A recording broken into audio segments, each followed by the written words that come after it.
Halo, Assalamualaikum warahmatullahi wabarakatuh. Perkenalkan, kami dari kelompok 3B, peserta pelatihan dasar calon pegawai negeri sipil Pemerintah Provinsi Jawa Barat Angkatan ke-17. Pada kesempatan kali ini, kami akan mendiskusikan isu terkait dengan pelaksanaan penyelenggaraan pemerintahan dalam upaya mewujudkan smart governance. Diskusi ini akan dimulai dengan perkenalan. Perkenalkan, nama saya Rima Silvani dari Dinas Perindustrian dan Perdagangan.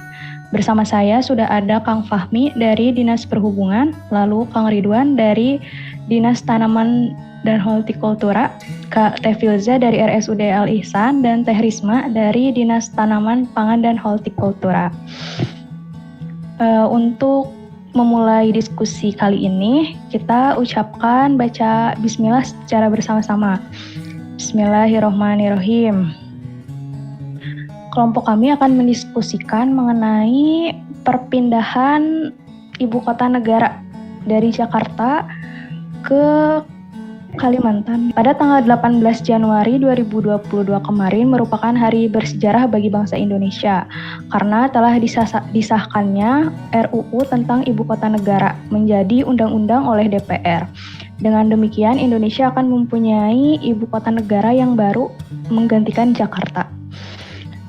Nah, karena banyak pro kontra di masyarakat, saya ingin berdiskusi mengenai isu tersebut. Silakan teman-teman jika ingin menyampaikan pendapat atau informasinya. Izin berpendapat ya? Silakan Teh. Iya.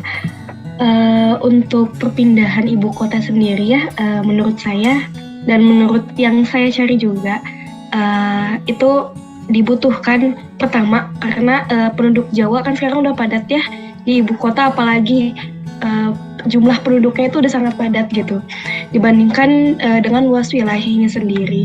Lalu dengan bertambahnya penduduk otomatis ketersediaan air bersih juga berkurang.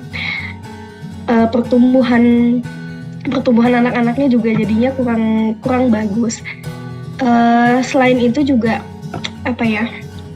dibutuhkan untuk untuk mengembangkan infrastruktur yang ada di Kalimantan Timur. Jadi pemerataan juga pembangunan infrastruktur di sana. Gitu sih paling Teh.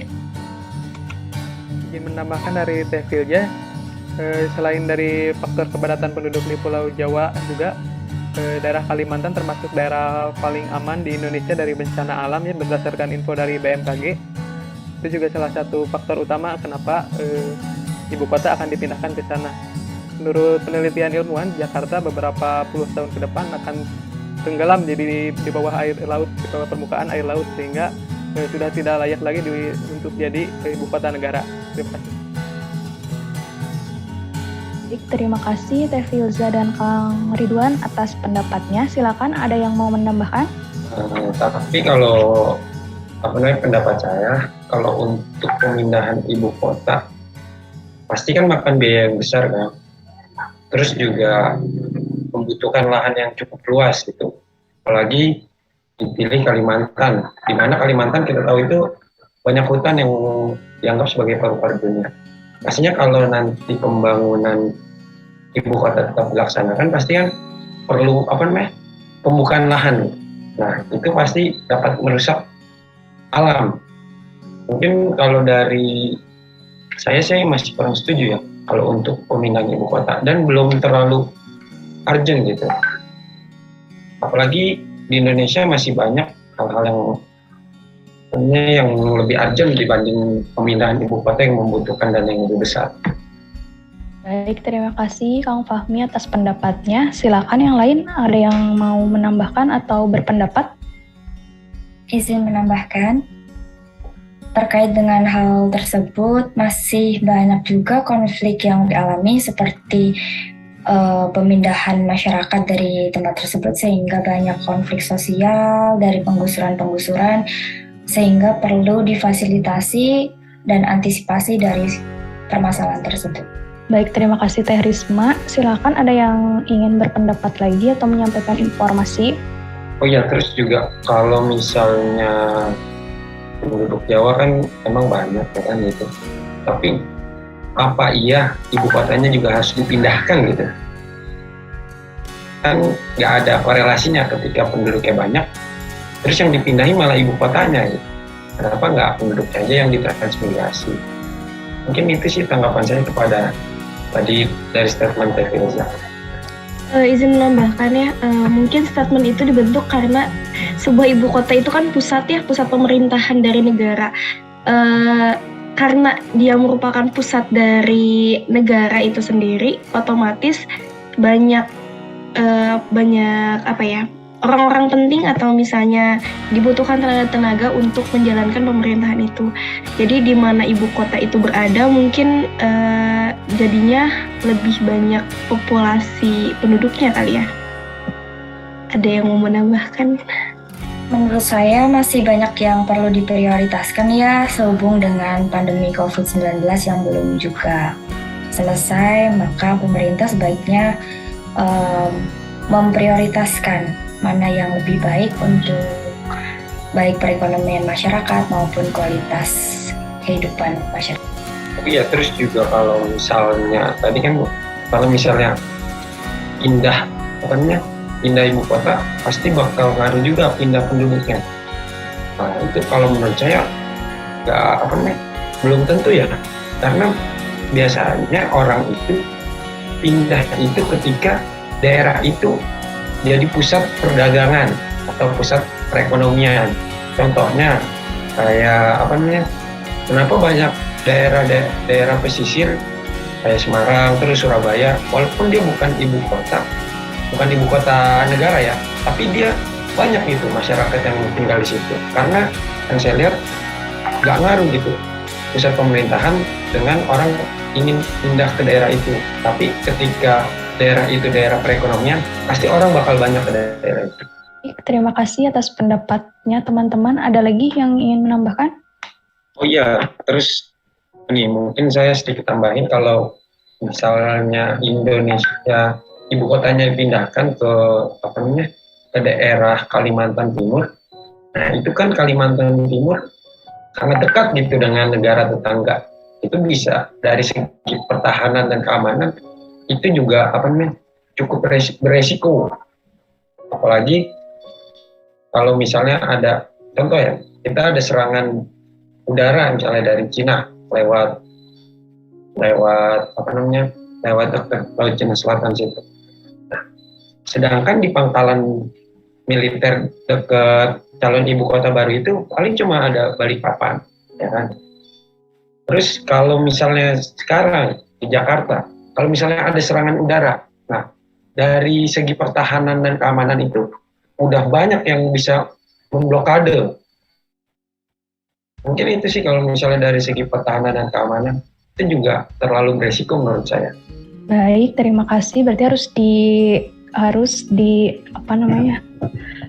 diperhatikan juga dari segi keamanannya ya Kang ya. Ada lagi yang ingin menambahkan?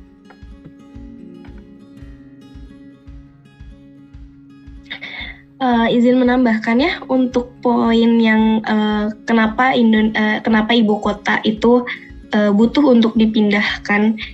Di antaranya ada pertumbuhan urbanisasinya tinggi gitu. Ada ancaman banjir juga, gempa bumi, tanah turun di Jakarta itu kan sebesar 50%.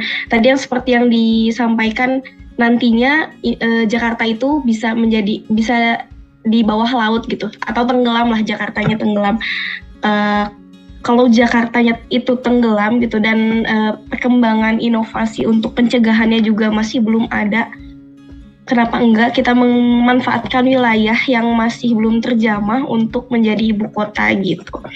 Dengan syarat mungkin ada pengorganisasian agar si ibu kota itu pun juga keasrian lingkungannya masih terjaga, terus menjadi pusat pemerintahannya yang lebih lebih bagus lah dibandingkan sebelumnya. Nah, izin saya mau menanggapi. Mungkin kalau ada isu Jakarta bakal tenggelam ya, itu kenapa kita nggak coba mempelajari kayak Amsterdam. Amsterdam itu kotanya dia di bawah permukaan laut loh ketinggiannya, 12 kaki. Bahkan dulu ada statement orang Belanda itu mereka menjadikan Jakarta itu jiplakan dari Amsterdam. Nah, kenapa kita nggak coba pelajari teknologi atau kebijakan pemerintah sana yang bisa membuat Amsterdam walaupun dia di bawah permukaan laut, tapi dia tetap bisa menjadi eksis sebagai ibu kota. Daripada harus memindahkan ibu kota, pasti kan prosesnya butuh waktu makan lama, terus butuh biaya yang besar, dan pasti bakal timbul masalah baru lagi ketika pembukaan lahan itu dengan membabat hutan. Itu pasti bakal jadi suatu permasalahan lagi di ibu kota yang akan dibangun.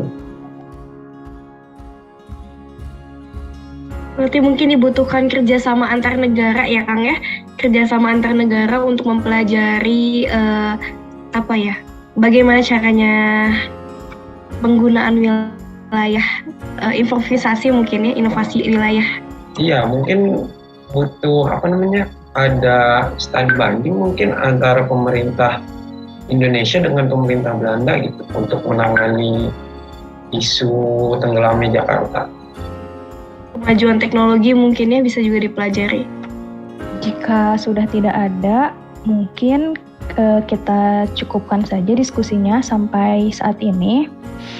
Dapat disimpulkan jika misalkan pembangunan IKN ini terdapat pro dan kontra ya. Namun sebagai negara demokrasi sudah seharusnya ketika negara telah memutuskan sesuai dengan undang-undang, kita sebagai warga negara dapat mendukungnya. Namun pemerintah juga seharusnya bersikap terbuka dengan tidak hanya melulu menyampaikan hal-hal yang baiknya, namun juga hal-hal yang segala risiko dan hal-hal yang buruknya begitu.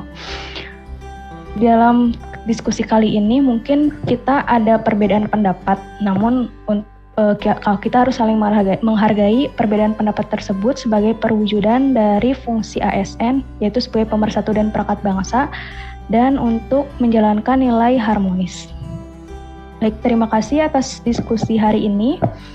Mari kita tutup dengan bacaan hamdalah. Alhamdulillahirabbil alamin. Amin. Assalamualaikum warahmatullahi wabarakatuh.